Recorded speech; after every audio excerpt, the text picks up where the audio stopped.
जहाँ तक सिक्योरिटी की बात है तो एससीओ के बहुत बड़े मेंबर्स यहाँ पे आए, जयशंकर भी आए। तो मसला सिक्योरिटी का नहीं है कि उनकी टीम आएगी और उन पे गोलियां हो जाएंगी और पाकिस्तान अनसेफ है। मसला ये नहीं है, मसला ये है कि वो पाकिस्तान को डिप्लोमेटिकली आइसोलेट करना चाहते हैं। अच्छा। कोई भी बड़ा बड़ा प्लेटफॉर्म हो तो वहाँ पे इंगेज नहीं होते, इंटरेक्टिव नहीं होते। ये नरेंद्र मोदी की पॉलिसी है। जब से आपको पता होगा अफगानिस्तान गए हुए थे और नवाज शरीफ से मिलने के लिए आए थे, तो उसके बाद से कोई अटैक वगैरह हो गए, तो उसके बाद उन्होंने कहा कि पाकिस्तान के बारे में हमारी ये पॉलिसी होगी कि ये जैसे एग्जिस्ट ही नहीं करता, हम दुनिया के साथ कम्पीट करेंगे, पाकिस्तान से हमारा कोई मुकाबला नहीं है, कोई ऑब्सेशन नहीं है, ठीक है, पाकिस्तान अपनी मौत आप मरेगा। ये हो गया। दूसरा, पाकिस्तान से कोई तिजारत नहीं करनी, मतलब नरेंद्र मोदी का यही प्लान है, कोई तिजारत नहीं करनी, इनके साथ इंगेज नहीं होना। पाकिस्तानी एक्ट्रेस और म्यूजिशियन जो हैं, जैसे आतिफ असलम हो गए, राहत फ़तेह अली खान, इनके साथ भी कोई ताल्लुक नहीं करना, मतलब आइसोलेट रखना है। लेकिन यहाँ पे ना मैं आपकी इन्फॉर्मेशन में थोड़ा सा इजाफा करना चाहूँगी साइम, शायद आपको पता नहीं है कि हमारी गवर्नमेंट ने पिछले 5 महीनों में इंडिया से 265 मिलियन डॉलर की ट्रेड की है, और वो भी इंपोर्ट किया है सामान, और इंडिया ने बदले में हमसे 1 रुपए का सामान नहीं लिया। और ये खबर बड़े शोर से निकल कर सामने है कि वैसे तो हमने कश्मीर को लेकर दोनों मुल्कों के दरमियान जो है ट्रेड बंद की हुई है, लेकिन छुपते छुपाते 265 मिलियन डॉलर की हमने इंडिया से इम्पोर्ट की है। ये इंपोर्ट डायरेक्ट ही है, यूएई के थ्रू की है या किस तरह है, मतलब मुझे ये आइडिया नहीं है। ये मुझे भी कंफर्मेशन नहीं है, लेकिन 265 मिलियन की ट्रेड हुई है इंडिया के साथ। वैसे ट्रेड हो रही है। मेरा एक दोस्त है जो ब्राइडल ड्रेस सेल करता है, ठीक है, तो इंडियन लोगों को जब वो सेल करता है वो यूएई के थ्रू करता है, ठीक है, तो इस तरह की ट्रेड हो रही है, मगर डायरेक्ट ट्रेड मेरे ख्याल में नहीं हो रही। डायरेक्ट ट्रेड जो है ना वो बैन है। अब ये क्या कहना चाहेंगे ये चैंपियन ट्रॉफी को लेकर जो पाकिस्तान में हो रहा है, जो इंडिया पाकिस्तान के साथ कर रहा है? आपको पता है 2 महीने बाद चैंपियन ट्रॉफी है, हमने 1280 करोड़ रुपया लगाया और 750 करोड़ तो सिर्फ कजाफी स्टेडियम में लगाया, और इंडिया कह रहा है कि जी हम नहीं आएंगे।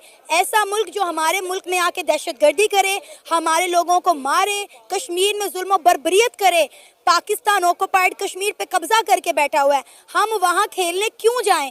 कश्मीर कहाँ से आ गया चैंपियन ट्रॉफी में? पहली बात तो ये है कि स्पोर्ट्स को स्पोर्ट्स के तौर पे लेना चाहिए, इसमें कोई जंग नहीं होती। कंट्रीज़ की आपस में जो सोशल इंटरेक्शन है, जो आवाम की स्पोर्ट्स की, ये होनी चाहिए, इसमें जंगों को बीच में नहीं लाना चाहिए। मगर ये तब होता है, ये चीज़ें की भी गई थी, अली ज़फ़र गया था, आतिफ असलम वहाँ पे परफॉर्म करते थे, हमारे एक्टर हैं फवाद खान, मतलब आपने देखा होगा मुशर्रफ के टाइम पे काफ़ी इंगेजमेंट हो रही थी, ठीक है। इनकी मिनिस्ट्रीज़ होती हैं जो सोशल इंटरेक्शन को बढ़ाती हैं, उससे क्या होता है कि मतलब नफ़रत कम होती है। मगर मेरा आपसे सवाल है कि क्या पाकिस्तानी टीम, इसराइल की क्रिकेट टीम हो, वहाँ खेलने जाएगी?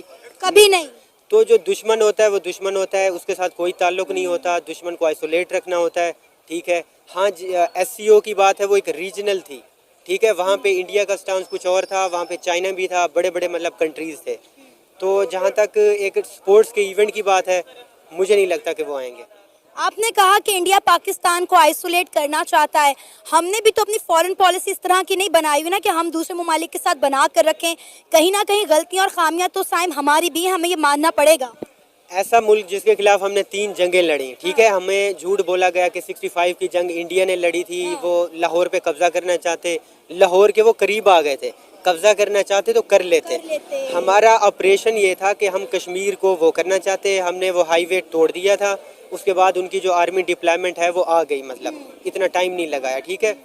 तो करना चाहूंगा कि मेरी बच्ची जो एक मेरी डॉटर है 28 ईयर ओल्ड है, she is PhD as well, लेकिन उन्होंने तो पीएचडी पढ़ के की, तो मुझे अक्सर मजाक करती है मेरे साथ कि daddy are you a doctor. मैं उनको हमेशा ये कहता हूँ कि आपकी डिग्री जो थी वो तो आपने पढ़ के ले ली, मेरी एक लाइफ टाइम कंट्रीब्यूशन पे मुझे दी गई है, और जिस इंस्टीट्यूशन ने मुझे दी हो 108 साल पुरानी यूनिवर्सिटी जिन्होंने दी है, based on my work basically towards humanity and towards my दूसरे जो माय लाइफ अचीवमेंट, तो उस पे दी है। मेरे ख्याल में ये भी इट्स नॉट दैट इजी, अगर कोई अच्छा इंस्टीट्यूट आपको दे तो it's an achievement. It's not an easy sir, देखिए इसके लिए वो सब करना पड़ता है। जैसे अभी आपसे डीसी में मुलाकात हुई है, डीसी में पाकिस्तान ओरिजिन से उसमें पाकिस्तान से ताल्लुक रखने वाला एक ही बंदा, कि जो यानी जिसको सब जानते हैं, और जो पॉलिटिकल सिनेरियो में भी हमें प्रोमिनेंट नजर आते हैं। तो ऑब्वियसली आपका ये बिल्कुल एक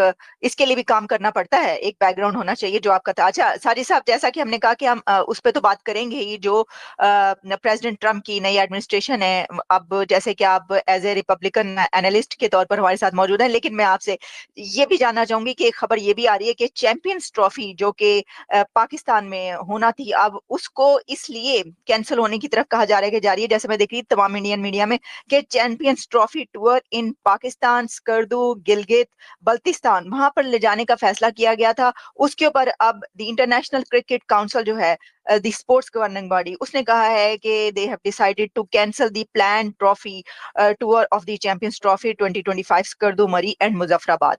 तो ये तो सर बड़ी ही, ये क्या हो गया? अब अगर देखा जाए तो मैं पाकिस्तानी क्रिकेट का इतना ज्यादा बड़ा फैन नहीं हूं, क्योंकि उसकी वजह यह है कि पाकिस्तान के दूसरे मसाइल बहुत ज्यादा हैं बजाय कि अगर क्रिकेट को। और दूसरा मोस्टली जो एक मुझे गिला होता है कि पाकिस्तान अपनी डिप्लोमेसी, पाकिस्तान अपनी दूसरी चीजों के ऊपर इतना काम नहीं करते। लेकिन पाकिस्तान का सबसे बड़ा इशू इस वक्त जो है वो दहशतगर्दी है, अल्टीमेटली जो भारत को एतराज है। दंगे लड़ियों जिस मुल्क से हमने कहा हम तुम्हारे साथ नहीं रह सकते, सेंचुरी से इकट्ठे रह रहे थे, उस मुल्क से ये तवक्को क्यों करें कि उनकी टीम आए और हमारे यहाँ स्पोर्ट्स मतलब क्रिकेट खेले? ये तवक्को नहीं रखनी चाहिए। अब बात यह है कि इसी आम पाकिस्तानी से पूछ लें, मतलब जब रियल ग्राउंड की रियलिटी आप पूछेंगी ना हम लोगों से, तो आपको पता चल जाएगा कि हमारी कौम क्या चाहती है। हमारी कौम के बस में हो तो लाल किले पे परचम लहराएं, ठीक है। जिस तरह मुगलिया सल्तनत में था, ये खुद को मुगल समझते हैं, इनका बस चले तो इंडिया को कब्जा कर लें, ठीक है, ऐसा ही है ना।